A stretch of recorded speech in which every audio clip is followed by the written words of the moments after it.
How to get to 1,000 subscribers. Now that you've reached 100 subscribers, let's go for your next milestone. You're going to need a game plan for your channel. And you know what? You're going to have to be more ruthless with your time and your content. And it's time to start working with other YouTubers. Give them shoutouts.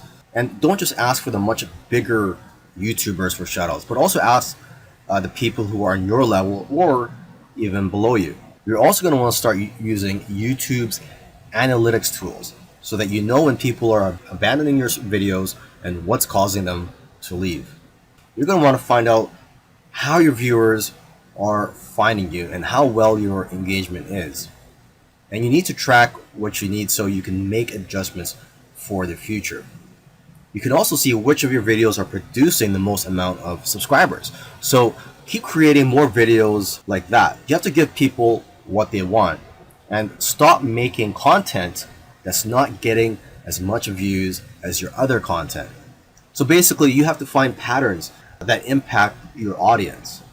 So when you shoot your next videos, you can shoot them in a way that have better audience retention. Now, when you're trying to rank your videos on YouTube search engines, YouTube values watch time more than how well your videos are optimized for keywords. So now you need to focus on ways to increase the watch time on your videos.